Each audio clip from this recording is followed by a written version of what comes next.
এখানে আমরা 555 টাইমার আইসি বাইস্টেবল মাল্টিভাইব্রেটরের সংজ্ঞা জানতে পারবো। এই মাল্টিভাইব্রেটর যেটা দুইটা স্টেবল স্টেট আছে তাকে বাইস্টেবল মাল্টিভাইব্রেটর বলা হয়। এই মাল্টিভাইব্রেটর সার্কিটে দুইটা স্টেবল স্টেটে সবসময় থাকে যতক্ষণ না একটা এক্সটার্নাল ট্রিগার পালস অ্যাপ্লাই করা হয়। এটাকে আবার ফ্লিপ ফ্লপও বলা হয়। এখানে আমরা 555 টাইমার আইসির পিন কনফিগারেশন আমরা দেখতে পাচ্ছি। এখন আমরা 555 টাইমার আইসির পিন ডিটেলস সম্বন্ধে আমরা জানতে পারবো। 1 নম্বর পিন হচ্ছে এটা গ্রাউন্ডের সাথে কানেকশন করা থাকে। 2 নম্বর পিন হচ্ছে ট্রিগার পিন, এখানে একটা লো ভোল্টেজ অ্যাপ্লাই করলে আইসিটা তখন রানিং হয়ে যায়। 3 নম্বর পিন হচ্ছে এটা আউটপুট পিন, যেটা digital in nature. 4 number pin হচ্ছে রিসেট পিন, এটা দিয়ে আইসিটাকে রিস্টার্ট করা যায়। পিন নম্বর 5 হচ্ছে কন্ট্রোল পিন, এটা ইন্টারনাল ভোল্টেজ ডিভাইডারকে অ্যাক্সেস করা যায়। পিন নম্বর 6 হচ্ছে থ্রেশহোল্ড পিন, এটা ক্যাপাসিটারের অ্যাক্রস যে ভোল্টেজ সেটাকে মনিটর করে। 7 নম্বর পিন হচ্ছে ডিসচার্জ পিন, এটা এক্সটার্নাল ক্যাপাসিটারকে ডিসচার্জ করে। 8 নম্বর পিন হচ্ছে পজিটিভ সাপ্লাইয়ের সাথে কানেকশন করা থাকে। এখানে আমরা 555 টাইমারের ব্লক ডায়াগ্রাম আমরা দেখতে পাচ্ছি। এই ডায়াগ্রাম থেকে আমরা জানতে পারি যে এর ভিতরে 555 টাইমারের ভিতরে 3টা 5K রেজিস্টার আছে এবং 2টা কম্পারেটর আছে, একটা এসআর ফ্লিপ ফ্লপ আছে এবং একটি এনপিএন ট্রানজিস্টার আছে। এই 3টা 5K রেজিস্টার সিরিজে ভিসিসি পিন 8-এর সাথে লাগানো এবং অপর পিন গ্রাউন্ড পিন 1-এর সাথে লাগানো, এবং কম্পারেটর 1 এর non inverting input threshold pin 6-এর সাথে লাগানো এবং ইনভার্টিং পিন কন্ট্রোল পিন 5-এর সাথে লাগানো, এবং কম্পারেটর আউটপুট এসআর ফ্লিপ ফ্লপের এস ইনপুটের সাথে লাগানো। দ্বিতীয় কম্পারেটরের নন ইনভার্টিং ইনপুট 1/3 ভিসিসিতে লাগানো এবং ইনভার্টিং ইনপুট ট্রিগার পিন 2-এর সাথে লাগানো, এবং দ্বিতীয় কম্পারেটরের আউটপুট এসআর ফ্লিপ ফ্লপের রিসেট পিন আর-এর সাথে লাগানো, এবং এসআর ফ্লিপ ফ্লপের কিউ আউটপুট এনপিএন ট্রানজিস্টারের বেসের সাথে লাগানো, এবং এই ট্রানজিস্টারের কালেক্টর ডিসচার্জ পিন 7-এর সাথে লাগানো, এবং ফ্লিপ ফ্লপের কিউ বার আউটপুট পিন 3-এর সাথে লাগানো, এবং ফ্লিপ ফ্লপের রিসেট পিন নম্বর 4-এর সাথে লাগানো।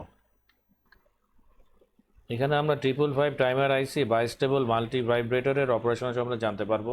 এখানে আমরা দেখতে পাচ্ছি যে দুটো পুশ টু অন সুইচ ব্যবহার করা হয়েছে, একটাকে সেট বলা হয় এবং আরেকটাকে রিসেট বলা হচ্ছে।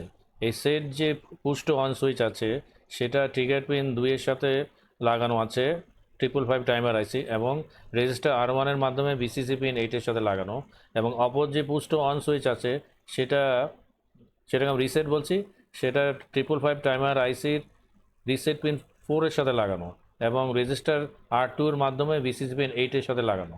এবং এখন সেট যে পুশ টু অন সুইচ আছে সেটাকে পুশ করলেই দ্বিতীয় যে কম্পারেটর আছে সেটা হাই হয়ে যাবে, সেটা হাই হয়ে গেলেই এসআর ফ্লিপ ফ্লপটা তখন রিসেট হয়ে যাবে। এসআর ফ্লিপ ফ্লপ রিসেট হয়ে গেলে কিউ হয়ে যাবে, আউটপুট কি হয়ে যাবে 0, এবং কিউ বার হয়ে যাবে তখন হাই অর্থাৎ 1, এবং এটা এই অবস্থায় থাকবে যতক্ষণ না আমরা রিসেট যে পুশ টু অন সুইচ আছে সেটাকে যখন আমরা পুশ করব তখন এসআর ফ্লিপ রিসেট হয়ে যাবে। রিসেট হয়ে গেলেই আবার কিউ হয়ে যাবে 1 এবং কিউ বার হয়ে যাবে 0, অর্থাৎ তখন আউটপুট তখন লো হয়ে যাবে।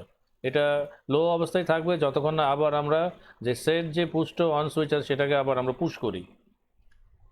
এখানে আমরা 555 টাইমার আইসি বাইস্টেবল মাল্টিভাইব্রেটরের স্কিম্যাটিক ডায়াগ্রাম আমরা দেখতে পাচ্ছি। এটা আমরা দেখতে পাচ্ছি যে পুশ টু অন সুইচ যেটা সেট সেটা 555 টাইমার আইসির 2 নম্বর পিন এবং রেজিস্টার R1-এর মাধ্যমে ভিসিসির সাথে লাগানো, এবং পুশ টু অন সুইচ যেটা রিসেট সেটা 4 নম্বর পিন এবং রেজিস্টার R2-এর মাধ্যমে ভিসিসির সাথে লাগানো, এবং 6 নম্বর এবং 7 নম্বর পিন এখানে কোনো কানেকশন দেওয়া হয় নাই, তবে যে কেউ ইচ্ছা করলে 6 নম্বর পিনটা গ্রাউন্ড করে দিয়েও এই সার্কিটটা কমপ্লিট করতে পারে।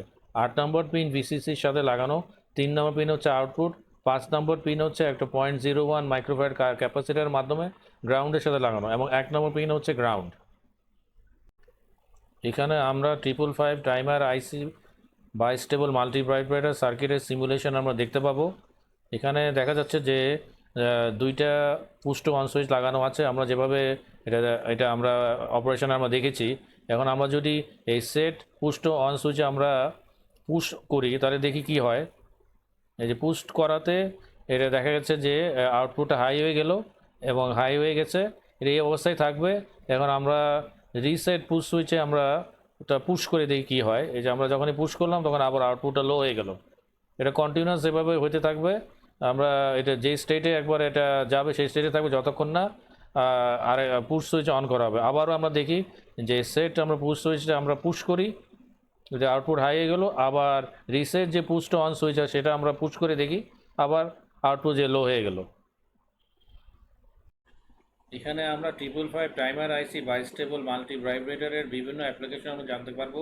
সেই অ্যাপ্লিকেশনগুলো হলো toggle switches in electronic devices, memory elements in digital circuits, binary counters for frequency division, clock signal generation for microcontrollers, sequential logic circuits for counting, data registers in electronic systems.